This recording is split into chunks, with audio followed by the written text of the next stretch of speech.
Israel at war. New images just into our newsroom showing the aftermath of an alleged airstrike on a Gaza hospital that killed more than 500 people.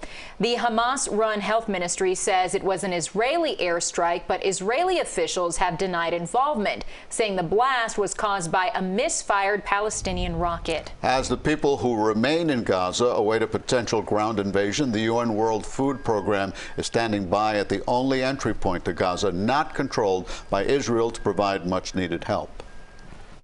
I think Israel can get as much help as they can right now with everything going on in the world. Closer to home, hundreds of people dropping everything and packing South Florida airports to join Israel in the fight. CBS News Miami's Peter Danch joins us live from Miami International Airport with their stories. Peter. Lauren and Elliot, Isaac Horowitz was just 18 when he originally joined the Israel Defense Forces. He served for 2 years.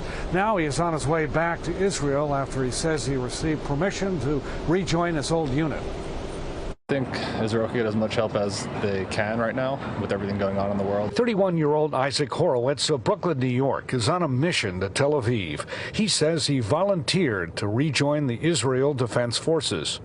I think it's important to just, help out in any way that you can, even if it's just going there as a medic or there's therapists going there talking to families of kids, families that have kids kidnapped in Gaza. Horowitz admits it's a huge personal sacrifice. I dropped my business, I dropped my dogs off by somebody, I have a lease starting in Costa Rica in a few weeks that I'm just not going to. I just dropped my whole entire life. It's a hardship for you to drop everything like this. Yeah, it's more important to me than pretty much everything right now. Horowitz says he is motivated by what history has taught him. Because we're Jewish and we only have one land, we've been kicked out of every other country around the world since the beginning of time.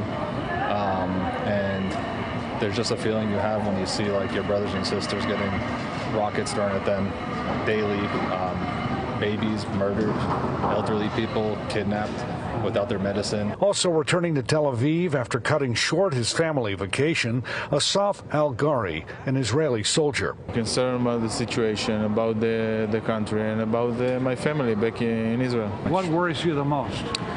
The situation. The situation, most of the situation, the economy, and the life of civilians, and everything. The Consul General of Israel in Miami says more and more people from this state are joining the fight. Hundreds of people have gone from Florida alone, reservists, to join the IDF in these dire times. Isaac Horowitz originally joined the Israel Defense Forces after graduating from high school in Brooklyn. It's where he now owns an import business. He says he will stay in Israel as long as he is needed. We are live at Miami International Airport. Peter Danch, CBS News, Miami.